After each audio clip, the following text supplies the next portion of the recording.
ये उन 100 कुओं में से पहला कुआं है जिन्हें हम इस वीडियो में बनाने वाले हैं। पानी पानी पानी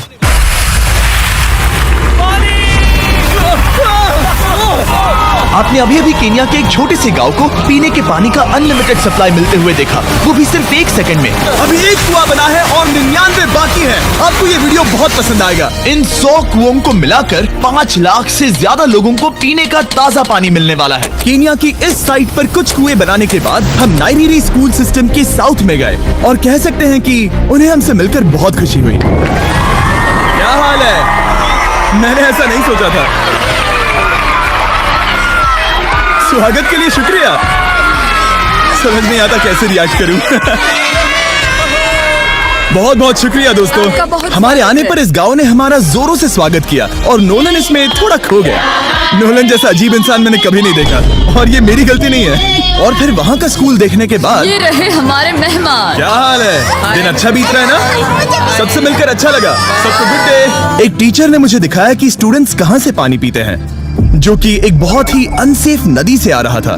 तो आपके स्टूडेंट्स यहीं से पानी पीते हैं? हाँ ये बुरी बात है। हाँ, स्टूडेंट्स हमेशा डायरिया जैसी बीमारी, टाइफाइड जैसी बीमारी की कंप्लेंट्स करते हैं क्योंकि वो ऐसा पानी पीते हैं। तो हाँ। हम कोशिश करते हैं, पर देख रहे हो ना, अब क्या कहा जाए। पर क्या करे, जिंदगी तो जी यार ये इतने गंदे पानी पीते हैं फिर भी ऐसा ही रहते हैं। नहीं है और पानी तो सबको चाहिए होता है। जाहिर है कि इनकी हालत सच में बहुत खराब है।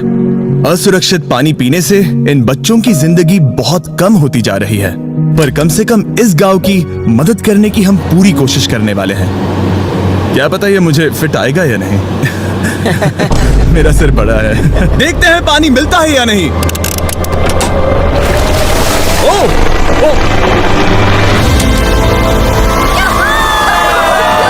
बारिश हो रही है। क्या नजारा है।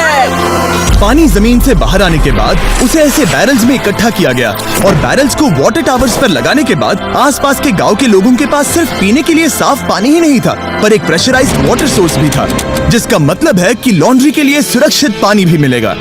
और खींचो। मुझे बताओ ये नोलन की मॉम से कितना हैवी है? नोलन की मॉम से दुगना। Oh God। मैं तुम्हें यहाँ से धकेल दूंगा। ठीक है, इसे अब यहाँ रख दो।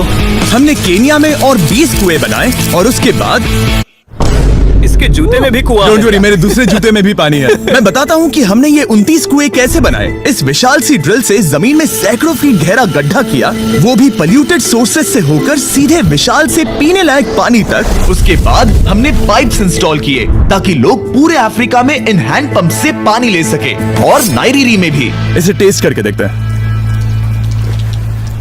पानी जैसा है। मुझे इस 5 गैलन ड्रम को भरने के लिए 5 मिनट लगे। इससे एक दिन में कितना पानी मिल सकता है? 3600 गैलन्स एक दिन में। ये ना केवल स्कूल के 400 बच्चों को कवर करेगा, बल्कि स्कूल के आसपास के गांव वाले भी इसका अच्छे से इस्तेमाल कर सकते हैं। पानी के लिए शुक्रिया। कोई बात नहीं। ये पंप नॉन स्टॉप 30 सालों तक चल सकता है। आपको लग रहा होगा कि इस तरह का बड़ा काम करने के लिए एक बड़े गवर्नमेंट की जरूरत पड़ेगी, पर ये सच नहीं है। ये प्रॉब्लम सुलझाना बिल्कुल मुमकिन है और ऐसी चीजें करने के लिए इंसानियत को आगे आना ही चाहिए। आपके कामयाबी का राज क्या है? सच कहूँ तो ऐसा कुछ खोजो जो तुम्हें करना पसंद है, उसे लंबे समय तक करो और तुम्हें कामयाबी जरूर मिलेगी। मैं इससे बहुत करीब लाने वाला हूँ। देख रहे हो? मजेदार है ना? जरा ऊपर देखो, वो रिकॉर्ड कर रहा है। मिस्टर बीस्ट को बच्चे के साथ देखकर दिल खुश हो गया भाई। ठीक है, मैं इसे करीब लाने वाला हूँ। ठीक है। हाँ, तुम खुद को देख सकते हो। हम इस गांव के लिए भी कुआं बना पाए, इस गांव के लिए भी और इन दूसरे 12 गांवों के लिए भी।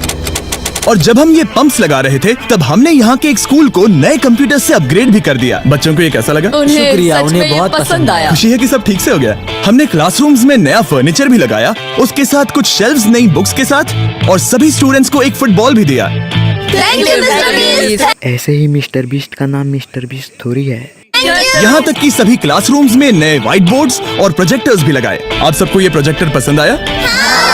हम चौक का इस्तेमाल कर रहे थे जिससे बहुत डस्ट होता था, लेकिन आज सब कुछ साफ है। हमें इस बात की खुशी है। कोई बात नहीं, इतना तो कर ही सकते हैं। पर जब हम 45वें कुएं की साइट पर गए तब एहसास हुआ कि वहाँ का हाल और भी बुरा है। जब भी उन्हें पानी की जरूरत पड़ती थी तब उन्हें जंगल से 1 मील खतरनाक रास्ता तय करके जाना पड़ता था, जो एक विशाल सी पहाड़ी से जाता है। मैं जल्दी उठता हूँ, लगभग सुबह 4 बजे, ताकि मैं स्कूल के लिए पानी ला सकूँ। यहाँ से पानी निकालना सेफ नहीं है। ये जगह बहुत स्लिपरी है, जिससे किसी को चोट लग सकती है। हमने उनके कुएं पर काम करना शुरू किया तब मिस्टर बीस्ट भी उनके साथ काम किया। अजब है यार। उन्होंने मुझे दिखाया कि वो पानी कहाँ से निकालते थे। आपको दिन में ऐसे कितने चक्कर लगाने पड़ते हैं? 2 बार। दिन में 2 बार? ओह वाह। तो एक आम स्टूडेंट ऐसा ही कुछ ले जाता है? ओह गॉड, अगर 200 स्टूडेंट्स ऐसा रोज करते हैं तो ये कितना मुश्किल होगा? बहुत मुश्किल हो सकता है। ओह गॉड, ये ढलान तो बहुत बड़ी है। अरे यार, ये ढलान तो रुकने का नाम ही नहीं ले रही। हर रोज मैं सच में दंग रह गया कि ये चढ़ाई कितनी मुश्किल थी। ये सब इतना कुछ करते हैं ताकि वो यहाँ तक पहुँच सके जहाँ इन्हें साफ पीने का पानी मिल सके। आमतौर पर आप पानी यहीं से लेते हो? हाँ। और पानी भरने के बाद ये जग्स लगभग 18 किलो तक हो जाते हैं, जो इन बच्चों के लिए पहाड़ियों से ले जाने के लिए बहुत मुश्किल है। लेडीज आराम से ये 2 उठा सकती हैं। ओह, तो मैं अभी जरूर ले जा पाऊंगा। और एक बार हमने जग्स भर लिए, उसके बाद वक्त था वापस ऊपर जाने का। जल्दी करो, चलते हैं। इससे तो पसीना भी नहीं आ रहा है। मैं ले लूंगा। और अब घंटों तक असुरक्षित पानी को इकट्ठा करने के बजाय उनका नया पंप स्कूल के बस 10 फीट दूर था। तो अब ये यहाँ से पानी ले सकते हैं। बहुत थक गया। और फिर हम गए हमारे अगले गांव में, जहां हमने बनाया हमारा 46वां कुआं। पर हमें एक प्रॉब्लम से गुजरना पड़ा। हमने देखा कि ये गांव आधे से बटा हुआ है, वो भी इस खतरनाक सी नदी से। ये अभी इतनी खतरनाक नहीं लगेगी, पर जब बारिश का मौसम आता है, पानी ऊपर तक आकर इस पुल को पूरी तरह से निगल लेता है।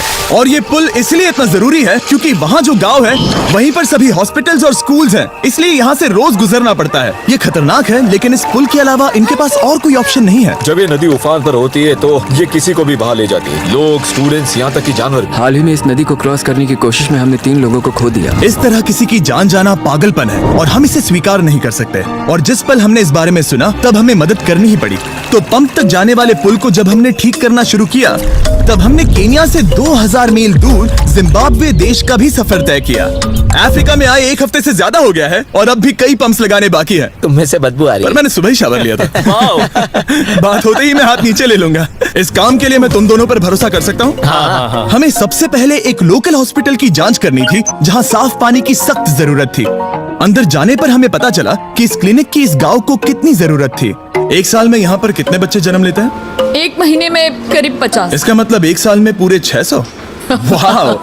पर दुख की बात यह है कि इन प्रेग्नेंट महिलाओं को सिर्फ पानी लाने के लिए 1 मील तक जाना पड़ता है और इन भारी बकेट्स को लेकर वापस आना पड़ता है। पर अच्छी खबर यह है कि हमने इनकी पैसों से मदद की यहाँ पर एक मॉडर्न पंप लगाने के लिए। और अब बस देरी थी इसे शुरू करने की। ठीक है नोलन, क्या तुम तैयार हो? मैं तैयार हूँ। ओवर। मुझे एक ड्रामेटिक जूम इन दो। नोलन, मैंने बटन दबा दिया है, ये काम कर रहा है? पानी आ रहा है। आप जाकर चेक करना चाहेंगे? हाँ। वहाँ पर? हाँ, चलो चलिए, चलते हैं। लोगों को पानी मिलता देख मुझे बहुत अच्छा खुशी हो पानी रही मिल है। गया। ये सच में कमाल की बात है। हमारा नोलन एक प्रोफेशनल डांसर है। हाँ। मैं डांस कर रहा हूँ। वो कर क्या रहा है? सॉरी, मैं नहीं चाहता कि आप इसे और देखें। साफ पानी मिले ये पक्का करने के अलावा इस गांव में बहुत से स्टूडेंट्स को ट्रांसपोर्टेशन की भी दिक्कत थी, तो हमने इन सबको नई साइकिल्स देने का फैसला किया। बच्चे बहुत ज्यादा हैं, पर हमने साइकिल्स भी उतनी ही खरीदी हैं। सच बताऊं तो मुझे साइकिल चलाना नहीं आता। जिमी को सिर्फ साइकिल देना आता है। कभी इसे चलाना नहीं सीखा। तो चलो हम एक रेस लगाते हैं। 3, 2, 1, गो! ओह माय गॉड, सभी मुझसे आगे जा रहे हैं। संभल के, मुझे चलाना नहीं आता, किसी को उड़ाना नहीं चाहता। तुम इसे चलाओगे? ठीक है, जाओ चलाओ। ओके। और इन्हें साइकिल्स देने के बाद हमने तब तक पंप्स लगाए जब तक हम पहुंच गए कुआं नंबर 69 तक। ये कुआं सोलर पावर्ड है, जो गांव के किसानों के लिए खास बनाया गया है, ताकि इनकी फसलों और जानवरों को जरूरत से ज्यादा पानी मिल सके। चाहे गर्मी हो या फिर बिजली ना हो, इससे कोई फर्क नहीं पड़ेगा। हर एक पैनल है 200 वॉट्स का, जो एक पंप से जुदा है। ये पंप हर घंटे 5000 लीटर पानी खींच सकता है। बेसिकली ये अनलिमिटेड पानी का सोर्स है इस पूरे गाँव के लिए। ये बहुत बढ़िया है। और जिम्बाब्वे छोड़ने के बाद हम चाहते थे कि अफ्रीका की सभी कम्युनिटीज को पानी मिलता रहे, इसलिए हमने और कुछ पंप्स बनाए युगांडा में, सोमालिया में और कैमरून में। कैमरून में हमने क्या क्या किया ये देखने के लिए फिलैंथ्रोपी चैनल पर हम जल्द ही एक वीडियो अपलोड करने वाले हैं। इन गाँव में वक्त बिताने पर मुझे एहसास हुआ कि पंप्स लगाना कितना जरूरी होता है।